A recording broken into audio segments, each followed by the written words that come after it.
कि जो हाथरस में बेटी को जलाए थे उनको भगाएंगे, जो पुलवामा अटैक कराए हैं, जो अपने सैनिक के शहीद का बीवी का मंगलसूत्र का हिसाब नहीं लिए हैं उनको भगाएंगे। जात धर्म मजहब का सूल हम इंडियन के सीने में डाला जा रहा है, नहीं तो हम इंडियन तो जन्मजात सेकुलर होते हैं।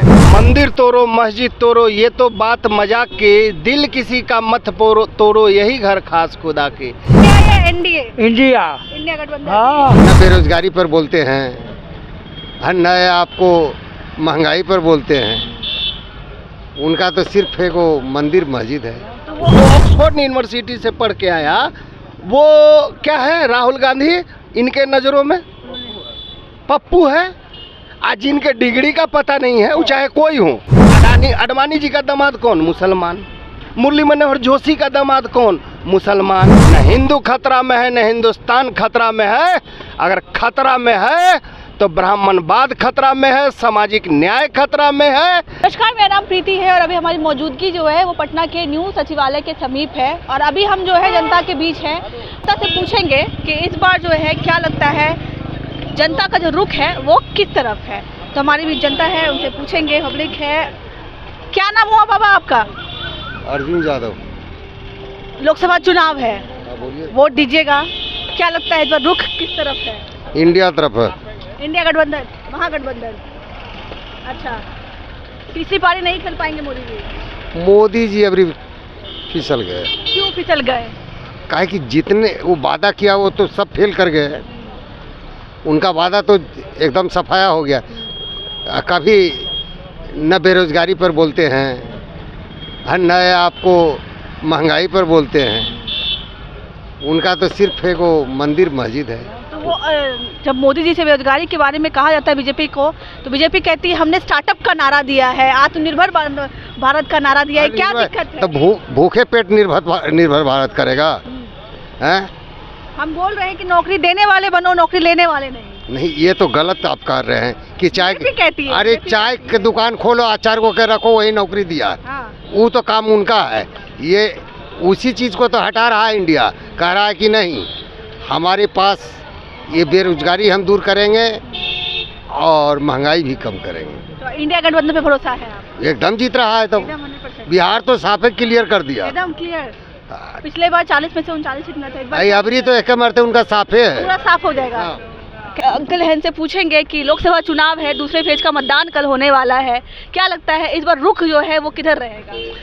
देखिए इस बार तो मुद्दा बेरोजगारी महंगाई यही सब है। और इनका जो हिंदुत्व है मैम, हिंदू हिंदू हिंदू, तो मैं आपके चैनल के माध्यम से इतना ही कहना चाहूँगा, न हिंदू खतरा में है न हिंदुस्तान खतरा में है। खतरा में अगर है यहाँ तो ब्राह्मणवाद खतरा में है, सामंतवाद खतरा में है। आप खुद सोचिए, जिस देश का IAS IPS 90% मैम हिंदू, और उस देश को हिंदुत्व का खतरा हो सकता है? आप खुद अपने कॉमन सेंस से सोचिए, जहाँ इस देश में 90% IAS IPS आप हों और उस देश में फिर बड़ा हिंदू कैसे खतरे में आ सकता है? खतरे में सामाजिक न्याय है, समाजवाद है, OBC दलित का अधिकार है। न हिंदू खतरा में है न हिंदुस्तान खतरा में है। पिछले बार जो चुनाव हो रहा था तो राम मंदिर का एक बहुत ही अहम मुद्दा था, हिंदुत्व का भी मुद्दा है। कहीं ना कहीं इस बार फिर से एक सेंटर में लाने की कोशिश की जा रही है। प्रधानमंत्री मोदी का आपने एक भाषण, रैली में एक भाषण सुना होगा, मंगलसूत्र वाला जो एक है वो चर्चा पे चल रहा है, तो उसको लेकर के क्या कहिएगा? देखिए मैम, हम खुद राम के वंशज हैं। राजा अयाती के 2 पुत्र थे, जद्दू और रघु। उनका ही इतिहास कहता है, हम नहीं कहते हैं। क्षत्रिय हैं आप? जद्दू और रघु, मैंने क्या कहा? राजा अयाती के 2 पुत्र थे, यद्दू और रघु। हम खुद उनके वंशज हैं। और राम को कोई लाएगा आपको लगता है मैम?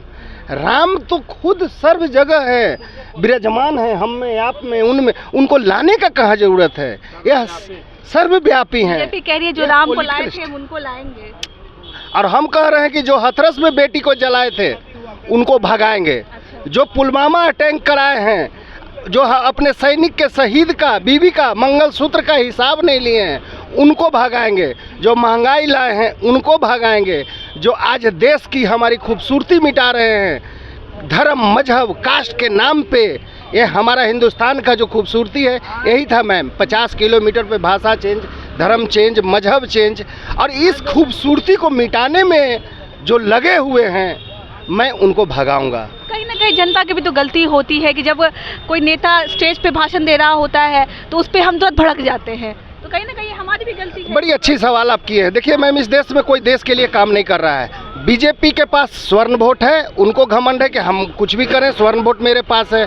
लालू जी के पास ज़्यादा मुस्लिम वोट है और नीतीश जी के पास अति पिछड़ा है। अब खुद बताइए कि सबको जब दुकान खोलने के लिए पूंजी जब है ये है, तो देश की बात क्यों करेंगे?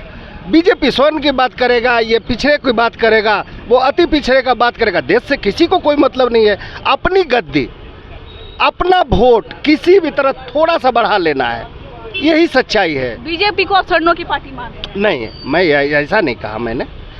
वो तुष्टीकरण की राजनीति करते हैं। देखिए बीजेपी की सबसे बड़ी खराबी है, वो जो करते हैं वो इल्ज़ाम दूसरे पे लगाते हैं। जैसे टुकड़े टुकड़े गैंग, कन्हैया कुमार ने कहीं टुकड़े टुकड़े गैंग नहीं कहा है, और अगर कहा है तो आप सत्ता में है 10 साल से, उसको फांसी चढ़ा दीजिए। दिन भर टुकड़े टुकड़े बात ये करते हैं, देश को बांटने का, तोड़ने का, धर्म मजहब, हिंदुस्तान को। आज बंटवारा किसके कारण हुआ मैम? आप पढ़िए, उस समय भी यही थे हिंदू सेना, हिंदू राष्ट्र और वगैरह वगैरह करने वाले, जिससे हमारा भारत पाकिस्तान बना। बहुत दुखद हुआ, हमारे मुल्क का बंटवारा हुआ, और आज भी ये देश को दिन भर तोड़ने में लगे हुए हैं।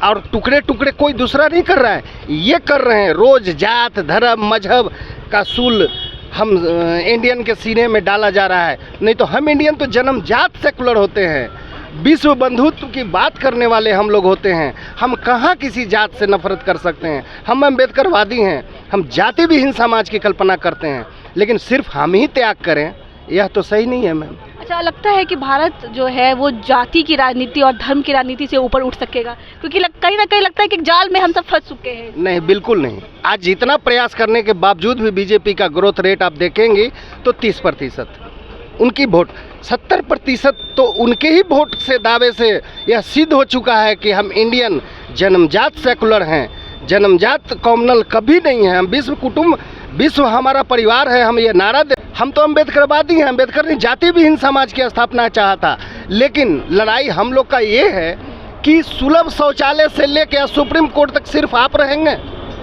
बाकी लोग कहाँ जाएंगे? तो जस्टिस कीजिए। एक सवाल है मेरा कि बीजेपी नेशनल पार्टी है, उनके सामने महागठबंधन है, लेकिन कहीं ना कहीं विपक्ष कमज़ोर है, तभी बीजेपी जो है इतनी मजबूत दावेदार दिख रही है। ये भी एक है कि विपक्ष कमज़ोर कहीं ना कहीं दिख रही है। मैम एक चीज़ याद रखिए, ये प्रोपगेंडा है बीजेपी का और मीडिया का भी, बुरा नहीं मानिएगा। राजनीति में कभी भी विकल्पहीनता नहीं होता है, विकल्प हमेशा होता है। आप याद कीजिए, देवगौड़ा प्राइम मिनिस्टर इसी देश में बने, गुजराल यहीं बने, तभी तो कोई नहीं दिख रहा था कि गुजराल जी बनेंगे कि क्या। राजनीति में कभी विकल्पहीनता नहीं होता है मैम, ये माहौल बनाया जाता है। ऐसा थोड़ा कि इंदिरा नहीं है तो आज देश नहीं चला, मोदी कल नहीं होंगे तो देश नहीं चलेगा। ये एक सामने वाले को दिखाया जाता है। राजनीति में कभी कोई विकल्पहीनता नहीं होता है, विकल्प हमेशा मौजूद होता है हमारे आपके बीच। आप ही बताइए, आपसे मैं पूछता हूँ, जो ऑक्सफोर्ड यूनिवर्सिटी से पढ़ के आया वो क्या है? राहुल गांधी इनके नज़रों में पप्पू है। आज जिनके डिग्री का पता नहीं है, वो चाहे कोई हो, वो चाहे मोदी हो ना, तेजस्वी हो ना, कोई अदर विपक्ष, तो वो काबिल हैं। अब आप जनता ने चुना है उनको। जनता तो राहुल को भी चुना है, जनता तो लालू जी को भी चुना, जनता तो सुखदेव राम को भी चुना था, जो हजारों करोड़ के घोटाला है। आज का पेपर में पढ़े, 25,000 करोड़ का घोटाला के आरोपी शरद पवार का भतीजा, आज उनको क्लीन चिट मिला है, अजीत पवार को। मेरा एक प्रश्न है आपसे, नरेंद्र मोदी के आगे ऐसा कौन सा व्यक्ति है आपको राजनीति में दिख रहा है जो प्रधानमंत्री के तौर पे उनके सामने टिक पाएगा?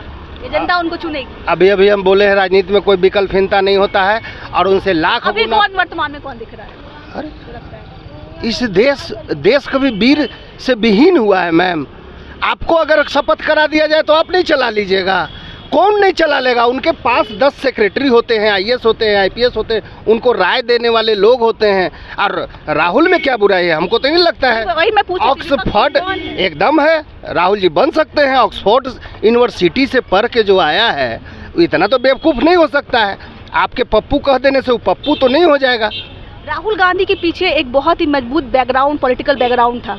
नरेंद्र मोदी एक नॉन पॉलिटिकल बैकग्राउंड से आए थे, फिर भी ऐसा लगता है कहीं ना कहीं राहुल गांधी चूक गए। ऐसा लगता है, विपक्ष का कहना है कि नहीं, राजनीति करने के लायक तो नहीं है राहुल गांधी। देखिए, इस देश का 18 मीडिया अडानी और अंबानी का, सुने ना, भेड़िया आया, भेड़िया आया, भेड़िया आया, हल्ला कर दीजिएगा तो 100 बार झूठ बोला जाए तो एक बार लोग मान लेता है। उसी तरह पूरा मीडिया, एकदम पूरा मीडिया और पूरा आपने कभी नहीं देखा होगा अभी तक हिंदुस्तान या किसी न्यूज़पेपर में कांग्रेस का एडवर्टीजमेंट तक ये लोग नहीं देने दिया है। अब बताइए, आपको बहुत मूल्य बात मैं बता रहा हूँ भाई साहब, कि जो रिजर्वेशन बढ़ाने की बात कर रहा है, जो कॉलेजियम ख़त्म होने की बात कर रहा है, जो जातीय जनगणना कराने की बात कर रहा है, जो पूरे देश का एक्सरा कराने की बात कर रहा है, वो मुद्दा नहीं है। लेकिन इनका गाय गोबर, हिंदू मुस्लिम सिख ईसाई, ये झूठ बोलते हैं लोग। अडवाणी जी का दामाद कौन? मुसलमान। मुरली मनोहर जोशी का दामाद कौन? मुसलमान। स्वयं सेवक संघ के जो चीफ हैं, उनके दामाद मुसलमान। तो मुसलमान दामाद बन सकते हैं, वोटर नहीं बन सकते हैं। लगता है इस बार इंडिया गठबंधन एकदम 200% बनना चाहिए इंडिया गठबंधन का। अगर ये देश के लोग अगर चाहते, देखिए हम लोग सोशल जस्टिस चाहते हैं, हम नहीं चाहते हैं कि किसी के जात के नाम पे, ठीक है वो ब्राह्मण है इसलिए उसको आप उसको ये नहीं कर सकते हैं। लेकिन ये भी सच है कि सबको हक मिलना चाहिए, स्कैन होना चाहिए। अब सुलभ शौचालय से बिंदेश्वर पाठक से लेके सुप्रीम कोर्ट तक आप रहिएगा, तो बाकी क्या करेंगे मैम?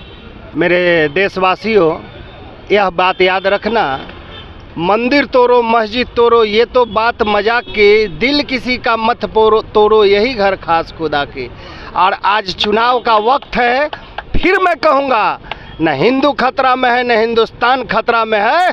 अगर खतरा में है तो ब्राह्मणवाद खतरा में है, सामाजिक न्याय खतरा में है। इसलिए मेरे दोस्तों, सोच करके वोट। वोटिंग प्रतिशत भी बहुत कम है बिहार में, क्यों कम है ये भी तो एक प्रश्न होना चाहिए। जब इतना लोगों में वोटिंग प्रतिशत जो है इस बार बहुत कम है, लोग वोट करने के लिए नहीं जा रहे हैं, है ना? क्या लगता है उसके बारे में? क्यों वोटिंग प्रतिशत तो इसलिए कम है कि माने बिहार के नेता कहते हैं, जब कोई विज्ञापन निकालते हैं तो कि यहाँ प्रतिभा की कमी है, इसलिए ओपन फॉर ऑल कर रहे हैं। और जब नौजवान भी सोचता है कि यहाँ के नेता में भी प्रतिभा की कमी है, ये चलते हम काहे को वोट दें, हमको वोट देने का क्या जरूरत है ऐसा नेता के जो बिहार के मान चिंता दिख रही है। बिल्कुल। चलिए, इंडिया या एनडीए? हमरा तो अभी लगता है कि माने एनडीए के चल रहा है। एनडीए? हाँ। अच्छा, आपकी क्या व्यक्तिगत राय है? मेरा भी तो यही राय है, एनडीए। चलिए, आपके बगल में ही एनडीए वाले बैठे हुए हैं। वोट हम ना देंगे नीतीश कुमार के। वोट नहीं दीजिएगा? चलिए, ठीक है। हाँ, इंडिया या एनडीए? इंडिया। इंडिया गठबंधन। हाँ, इंडिया इस बार 5 जो सीट जितना कल चुनाव हो रहा है ना, सब टोटल पर आ रहा है। बताइए, एकदम इस बार नरेंद्र मोदी तीसरी पारी खेलने नहीं देना है। बिहार में नहीं, बिहार में नहीं। निर्विरोध जीत गए वो, अब पहला हाँ, बेईमानी से छल से उनके सामने कोई खड़ा ही नहीं। प्रजातंत्र का जिस तरह गला घोटा गया है, उसका ताज़ा और सबसे बेहतरीन उदाहरण सूरत। जबरदस्ती उनका नॉमिनेशन रद्द किया गया कांग्रेस का, बाकी 4 इंडिपेंडेंटों का वापस कराया गया। तो यह एक शुरुआत है।